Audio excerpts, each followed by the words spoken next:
You can't run. You can't run. Charles, why you hide cookie, Charles? I am coming at y'all with a rumor mill podcast. It will be short and sweet. I am joined by Free Play Mode and Geeking Out Official. Make sure you check out their respective brands. If you hear all that munching, that's Ace playing with his chew toy back there. That's the only way I can keep him from barking. But here are our partners, my brothers in arms handling business, and let's get this intro started. I am Alex Lexus, the New Jersey Juggernaut, brought to you by Fullscreen.net. They are my partner. Make sure you check them out. The saltiest intro ever, brought to you by Michael Hurdle of michaelhurdle.com. Make sure if you're checking out his stream, you got that mean ass bison. So, with that, I am going to go into the other room so we can get everything started for you guys. So, hang tight. Ding, ding, ding, ding. I love this song. Ding, ding, ding, ding. You know what? Marvel Superheroes has some good music. I don't know how they changed it, but it's all good. Alright, New Game and Order, Geeking Out, and Free Play Mode audiences. We are here in the building. We're going to talk rumors. So I'm going around the panel. We have Free Play Mode's The Mizzle. What's going on, brother? Yo, what's going on, man? How's it going, bro? It's all good. Getting some Dragon Ball Fighters practicing. You know, it's an easy game to play, hard game to master because it's so many things you have to consider in that game, but it's all gravy. Did you pick it up for PC yet? Not yet. Okay. All right. Cool. But I plan to with the next paycheck, which is in like 2 days. All right. And then as you hear tapping in the background during a live show, Mr. Shin to the wall. That's right. Playing AE, baby. Oh, yeah. Gay E. What? Wow. No, just saying. But Shin to the wall. We're on the heels of running a successful second event with the Microsoft Store. This is the first time we're talking about it outside. Actually, on the legitimate podcast on Mondays that we normally air. But Shinwar, do you want to do a quick recap of that before we get started? Yeah, I just want to say thank you to everybody that came out. It was a successful event. And, thank you to the Microsoft Store for allowing us to host it. Thank you for streaming. It was a lot of work, but I'm glad, people came out, and hopefully we continue to make it bigger and better next time. All right. And you know what? I have to say this on the air. To Team Spooky, much respect to you. Trying to set things up and commentary, and there's so much that goes with working on these things. It's not an easy task. So respect to this man for actually getting the streaming for our community in the FGC to the level that it is. So we follow that format, that framework. I tip my hat off to you, brother. So with that, topic of the day, Microsoft. Obviously, I feel that they're very responsive in the sense where they let something get so bad that they have to react. The birth of the Xbox One X, and now we're in another phase where they're even going into more King of Fighters desperation move type setups where they're just like by any means necessary, as the Mizzle would say when we play Street Fighter. But it looks as if Microsoft is trying to do some major changing and overhaul, because what's the major issue with Microsoft right now? Lack of games, right? Supposedly. Lack of exclusive games. I stand corrected. So apparently the rumor mill is going around that Microsoft is seeking to acquire EA or parts of EA, parts of Valve. I don't know how true that statement is, and they're trying to lock up PUBG as a console exclusive. Now, here, my stance on console exclusives for third-party titles. I hate that. That's poor practice. It's terrible. It's anti-gamer. However, if Microsoft outright buys the studio, Sony outright buys a studio, then as much as it sucks, it just turns into a thing where, hey, it belongs to them. You know. Now with EA, being thrown around in the mix, I'm thinking games like Anthem, Assassin's Creed, Need for Speed. Like how going forward. Assassin's Creed is Ubisoft. Oh, my bad. I'm all over the place. Yeah, you're right. Ubisoft. I'm sorry. Alex Lexus is the Juggernaut's tired from work, but anyway, you got these big titles, big franchises that can be affected by this. And how will it change the landscape of gaming? I'm not really for this, because everybody has a right to play the games. PlayStation guys will be like, yeah. If Sony was doing that, they'll be encouraging it. Me as an Xbox guy, with Microsoft getting ready to open their wallets, I'm not for this. That's bad. It's bad for everybody. Deserves to play a game if it's third party. If Microsoft acquires EA and turns it into like a second party / first party type thing, that kind of changes the scope a little bit. Look at Killer Instinct. That falls into that realm because a lot of people complain that, oh yeah, Killer Instinct didn't show up on PlayStation because Microsoft owns Rare. So with that, I'm gonna give Free Play Mode the floor to give his thoughts. What do you think could potentially happen with the Polygon article that's making rampant news today? Well, I'll break it down company by company. But first, I think this is a move that Microsoft should have done a while ago. You think so?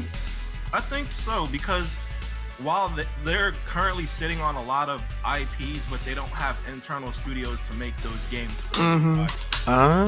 Yes. I think they should have made aggressive moves to buy studios a long time ago.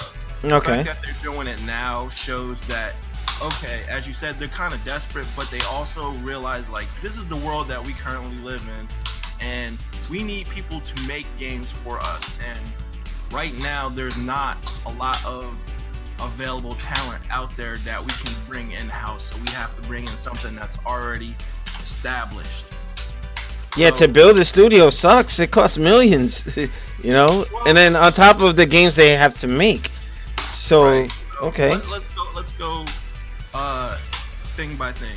With Valve, I don't see that happening because that's a privately owned company. It's owned by Gabe Newell in its entirety. So, like with stakeholders, not like shareholders. That's different. Like a stakeholder is like, I approach the owner of the company like, hey, for like this amount of money, how much equity can you give me? How much percentage of ownership can you give me in your company?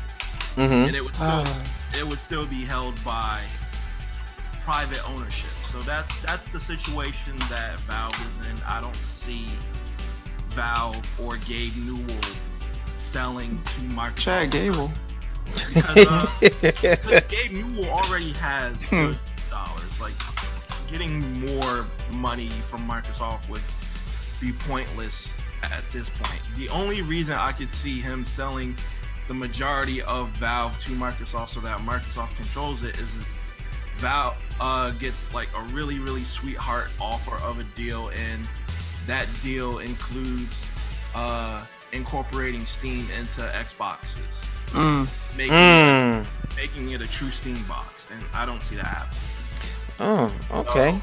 So, now, what about PUBG though? I mean, PUBG would be the more likely because PUBG is a monster game.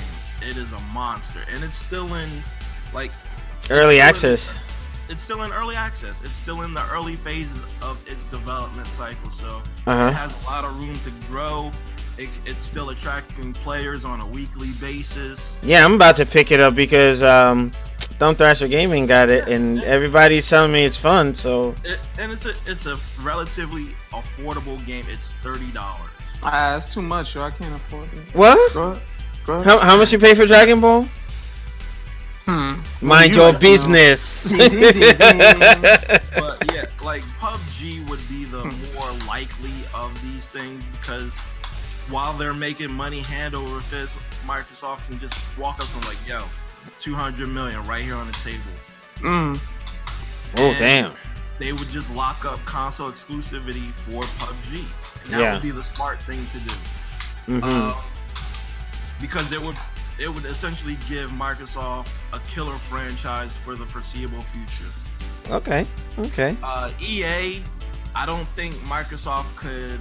They would have to go through some channels to buy EA. They would essentially have to hostile take over EA. And what or buy key parts of it to have controlling. I don't think EA would outright sell to Microsoft. I think Microsoft would actually have to hostile take over EA. And what that means is that Microsoft would approach shareholders of EA and buy enough stake in EA to where they would be the majority shareholder. Yeah, that's what I mean. Yeah, like buy key parts of it to like, hey, you know what? We can, put you out or vote you out at the shareholders That's board terrible. or something. It's a terrible thing to do, but it's a smart business. That's the route I see Microsoft having to go if they were to attempt to buy EA. Now, the positives of them buying EA, of course, is that they would have a shit ton of studios to work with. They'd have a lot of IPs that they would suddenly own. They would have a lot of talented developers that they would have under their contract. They would have. They can bring back Scalebound, maybe. It's a possibility. They would have. Mailbound. They would have a basketball game. They'd have the top football game. They'd have the top soccer game. Oh my gosh, yeah. The Star Wars license. They'd have so many things that are now under their umbrella. It would be impossible to say that Microsoft does not have any IPs anymore if that were to happen. But look what they had to do, or okay, we know initially the Xbox One X is where their focus was, getting the most powerful system out. Yeah, but that's out now. That's out. So now they can shift focus. Yeah, their so focus is games. Okay. That is what their focus is, and by the Polygon article, it looks like Phil Spencer is going games by any means necessary. That's the Street Fighter mantra for Demizzle. Yeah, dang. What's going on, Project Justice? Thank you for checking out the stream, brother. All right, so it would essentially make Microsoft an instant player, because now you would literally have to choose, like, okay, what is more important to me? Like, are these franchises more important to me under Microsoft? Like, because it would literally be hundreds of franchises at this point. And Microsoft has deep enough pockets to, let's say they want to revive Burnout or something, or revive Need for Speed. Yeah, they can say, hey, you know what? We want Need for Speed elements in Forza, or so on and so forth, for merge or bring back, things like Project Gotham, Need for Speed, or Project Justice. Wow, and he watching the stream, but you know what I mean? Like it would also twofold hurt Sony in a major way, because some like things like Madden, like not even from a player perspective, but from a licensing perspective, because the Madden Challenge is played on PlayStation consoles. Yeah, but I don't think the NFL will let that fly. You know, not what the NFL would allow. Like, EA owns those licenses. If someone all right, say for instance, if where I work suddenly got bought out by a bigger company, like, all the people that my company services would now be under that umbrella of the bigger company. It wouldn't matter. They already. It's like, you're my woman now. What? They already have those people's business. Like, yeah. It's just going under a bigger umbrella. Okay, interesting to say the least, but I don't know, man. That seems kind of, well, then again, Marvel let Sony get the Spider-Man exclusive, and it's like, that should be it's what it is. But for time's sake, Shinwar, what are your thoughts on Microsoft trying to go this route? They're trying to dry up a resource, trying to cut a river off at the source, and trying to buy up EA, if this is even true. But Polygon put it out, like, so somebody's talking, but I mean, with Valve and PUBG, I mean, just EA as a global conglomerate, like one of the major players when it comes to studio development. If Microsoft secures that, what could that mean for them? Honestly, I really don't have any comment on it. I mean, they really much hit it on the head. He beat it on the head. Huh? I mean, we'll wait and see. I mean, if this is what they have to do to knock out the competition and buy up the exclusives and everything, then they got to do what they got to do. But you got to remember that Microsoft isn't just a gaming company. This is Microsoft we're talking about. It's software. This is a software company. It's not even hardware. It's software. Yeah, they're in every computer. Like 90% of the computers. Microsoft is primarily a software company and a services company. Like they offer cloud computing services. They offer like server services. They offer So at the end of the day, it's what is this worth to them? What can it get from it? I mean, obviously this is just projected for the gaming side. Yeah. But what does that mean for other gamers that do not have the console? Will they be attracted to this offer? Well, will they say, hey, that's fine. I'll stay over here, but.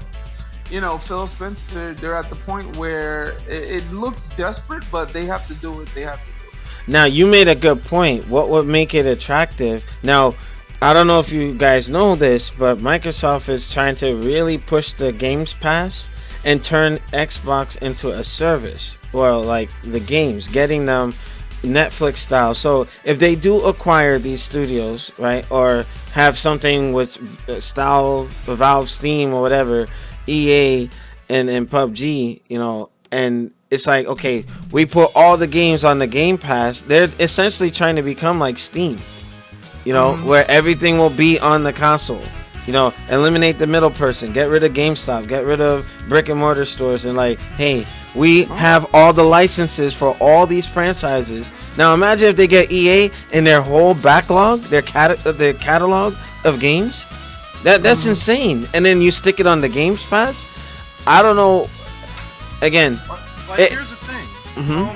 Microsoft is already pissing off people by announcing like, hey, our exclusives are going to be on the Games Pass day one, because there's one online retailer that has stated like, look, we're not going to carry Xbox One's consoles anymore because it's gonna hurt them. I mean. Right.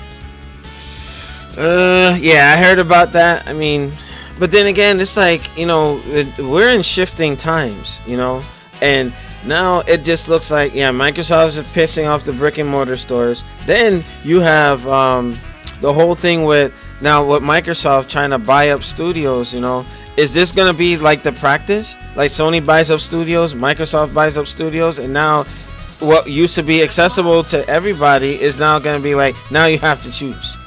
It's an arms race. Like that's what console gaming has always been. It's been an arms race, because if you go back to like even Atari, like Atari was the only place you could play Activision games for the longest time. And then you move on to Nintendo, and Nintendo had exclusive third-party rights. Yeah. Everybody is like, hey, if you want to put out a third-party game on someone else's console, for instance, the Sega Master System, you can't royalties put that on ours. So they essentially force the developers' hands like, look, we stand to make the most money with Nintendo, so yeah, we're going to agree to the exclusive third-party rights to our games. At its core, this is not like some bold new thing that Microsoft is doing. It's what console makers have been doing since the beginning. It's just now it's more like visceral. They're going at each other's throats. You know what I mean? Like, oh man, I don't know. I wouldn't even say it's more visceral. It's just more open knowledge now that we're older and the information is out there. This is true. This is true. I will agree with that. But the New Gaming Order, Geeking Out, and Free Play Mode audience, I'm gonna keep this short. Like I said, make sure you rate, comment, and subscribe. Check out our various brands and Free Play Mode. I still need the transparency free.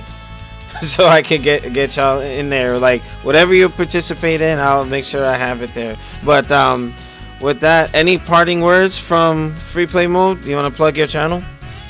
Oh yes, definitely check out YouTube Free Play Mode for like Fire Pro Wrestling videos, and podcast and all kinds of other stuff. I'm gonna start a new series up pretty soon. It's in the can. I'm getting the details worked out with some sponsors, to see what they wanna include in the show. But just know that's coming down the line. You keep going. You're messing him up. Oh no, I'm done. Go ahead. All right. So, Mr. Freaking Out. Any farting words for the audience? That's geeking out. What? That's geeking out. What? Yeah, just make sure you follow my channel, youtube.com/Shinwar. Follow me on Instagram at geekingout_official, and stay tuned for more. He said no more. What? Dang. No, he's not. Do give an order. We are out. Make sure you check out the social media setup. This will be on newgamingorder.com for those of you who want to visit the site. And again, I'm the man, the myth, the juggernaut. Make sure you rate, comment, and subscribe. And we'll see you next week for the weekly podcast. Peace. Peace.